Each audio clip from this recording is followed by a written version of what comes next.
अस्सलाम वालेकुम everyone. On demand crawl के सेकंड लेक्चर में हैं हम। और लास्ट लेक्चर में हम लोगों ने ये देखा था कि हम किसी भी वेबसाइट की ऑडिट या क्रॉल रिपोर्ट कैसे इनिशिएट कर सकते हैं। जब भी हमें कोई भी हमारा क्लाइंट या हमारी अपनी वेबसाइट और हम चेक करना चाह रहे हैं कि इसके अंदर कितने इश्यूज़ हैं, हम अपनी वेबसाइट की ऑडिटिंग करना चाह रहे हैं, तो हम ऑन डिमांड क्रॉल में आते हैं, अपनी रूट डोमेन एंटर करते हैं, हमारी रिपोर्ट जनरेट हो जाती है। आज हम लोग अपनी उस रिपोर्ट के बारे में, उस रिपोर्ट को डिटेल में देखेंगे कि क्या क्या चीज़ें हमें रिपोर्ट के अंदर बताई जाती हैं। और ये देखने के लिए हमें मूव करना पड़ेगा मोर स्क्रीन पे। मोर स्क्रीन पे आने के बाद ऑन डिमांड क्रॉल वाले टैब पर क्लिक करेंगे तो हमने जो क्रॉल रिपोर्ट इनिशिएट की थी वो अब हमारे पास कंप्लीट हो चुकी है। और नंबर ऑफ़ पेजेस के बारे में बताया हुआ है कि जी 1585 पेजेस को क्रॉल किया गया है, वो इस डेट को किया गया है और इसका स्टेटस शो हुआ है। और उसके बाद मैं जाता हूँ इस स्क्रॉल के ऊपर, क्लिक करता हूँ व्यू रिपोर्ट।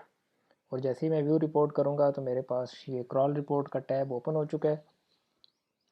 सबसे पहले हमें नंबर ऑफ़ पेजेस क्रॉल के बारे में बताया हुआ है, फिर इश्यूज़ बाय कैटेगरी बताया हुआ है कि किस कैटेगरी के कितने नंबर ऑफ़ इश्यूज़ हैं, और टोटल इश्यूज़ के बारे में बताया हुआ है। 1.6 के 1600 इश्यूज़ के करीब इश्यूज़ हैं टोटल, और 3 इश्यूज़ क्रिटिकल हैं।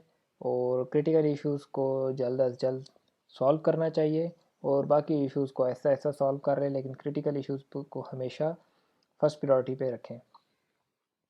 3 क्रिटिकल इश्यूज़ हैं, क्रॉलर वार्निंग्स 210 हैं, मेटा डाटा इश्यूज़ 1.2 के हैं, रीडायरेक्ट 5 इश्यूज़ हैं, एंड कंटेंट के 178 इश्यूज़ हैं। और उसके बाद यही सारा डाटा हमारे पास ग्राफिकल फॉर्म में है, और ये डिफरेंट कलर्स के साथ शो किया गया है। और कलर्स क्या डिफ़ाइन कर रहे हैं? रेड कलर क्रिटिकल इश्यूज़ को बता रहा है, ऑरेंज वार्निंग्स को बता रहा है, और light blue, medium blue and dark blue content, Meta data and redirect के इश्यूज़ को बता रहे हैं। हम 2-3 इश्यूज़ को देख लेते हैं। सबसे फर्स्ट हमारे पास है title too long. Title too long issue जो है ये 760 पेजेस के ऊपर आ रहा है, और अगर मैं ये देखना चाहता हूँ कि ये कौन से 760 पेजेस हैं, ताकि मैं उन इश्यूज़ को बैकएंड पर जाकर डायरेक्टली पेज ओपन करके सॉल्व कर सकूं। मैंने इस पर क्लिक कर दिया, और जैसे ही मैं इस पर क्लिक करूंगा ये सारे के सारे 760 पेजेस मेरे पास यहाँ नीचे शो हो जाएंगे। अब जैसे ये फर्स्ट पेज है, और इस फर्स्ट पेज का जो टाइटल है आर्टिस्ट्री, और आगे ये जितना भी लिखा हुआ है, अगर मैं इसकी लेंथ कॉपी कर लूँ, इसको कॉपी कर लिया और नए टैब पे जाके वर्ड काउंटर ओपन करता हूँ, और वर्ड काउंटर में जाके मैं इसको प्लेस कर देता हूँ, तो ये 63 कैरेक्टर्स शो हो रहे हैं। जबकि गूगल जो है, गूगल 60 कैरेक्टर्स मैक्सिमम शो करता है। तो जब आप एक्सीड करेंगे लिमिट को तो मोज़ आपको एरर देगा कि भाईजान आपका पेज टाइटल एक्सीड कर रहा है, लेंथी है। इसको अगर मैं यहाँ तक कर दूँ तो ये 57 कैरेक्टर्स हो गए, अब ये एक्सेप्टेबल है। यहाँ पर तो एक्सेप्टेबल हो गया, लेकिन ये सॉल्व कैसे होगा? बैकएंड में जाकर इस पेज को ओपन करने के बाद जाके ये एडिट करना पड़ेगा, और उसके बाद सेव करेंगे। हम वापस आते हैं और इस इशू को, नेक्स्ट इशू को देखते हैं। URL too long. URL too long वो URL शो करेगा जो कि एक सर्टेन लिमिट से ज़्यादा कैरेक्टर्स वाले URLs हैं। मैं नीचे आता हूँ और ये एक URL है, मैं इस URL पे डायरेक्टली चला जाता हूँ, और मैं इस URL को कॉपी करता हूँ। कॉपी करने के बाद यहाँ के मैं इसको पेस्ट कर देता हूँ। ये 81 कैरेक्टर्स शो कर रहा है, और 81 कैरेक्टर्स भी आउट ऑफ लिमिट हैं, एक्सीड कर जाते हैं रेंज को। 75 कैरेक्टर्स मैक्सिमम होने चाहिए URL लेंथ के अंदर। इसी तरह हमारे पास नीचे मेटा नो इंडेक्स के कुछ इश्यूज़ हैं। डिस्क्रिप्शंस टू लॉन्ग, बहुत ज़्यादा डिस्क्रिप्शंस लिखी हुई हैं, और मिसिंग H1 बहुत ज़्यादा हैं, डुप्लीकेट कंटेंट्स हैं, ठीक है।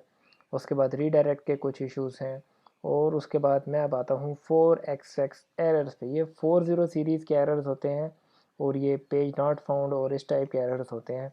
और अगर मैं इन एरर्स पे क्लिक करूँगा तो ये बता रहा है जी 2 पेजेस पे आपका 404 कंटेंट नॉट फाउंड वाला एरर आ रहा है। और अगर मैं इस चीज़ को कंफर्म करना चाहता हूँ तो मैं इस लिंक पर क्लिक करूँगा। नेक्स्ट टैब में ये मेरे पास ओपन हो गया है। Yes 404 page can't be found. Backend पर जाकर इस पेज को चेक करना पड़ेगा कि ये डाटा कहीं और मूव कर गया है, और अगर तो ये मूव कर गया तो फिर इसको रीडायरेक्ट लगाया जाए और इस एरर को सॉल्व किया जाए। इसी तरह मैं आगे आता हूँ। एक और क्रिटिकल एरर है हमारे पास, सर्वर एरर है 500 सीरीज़ का। इसको यहाँ पर लाकर मैं क्लिक करूँगा।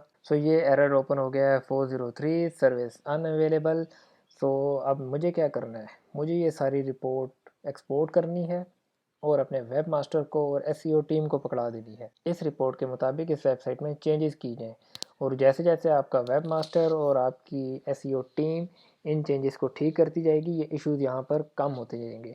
और जब आप लोग इस तमाम इश्यूज़ को सॉल्व कर लें तो वंस अगेन एक दफ़ा रिपोर्ट रन करके चेक कर लें कि कोई और एरर है या नहीं है।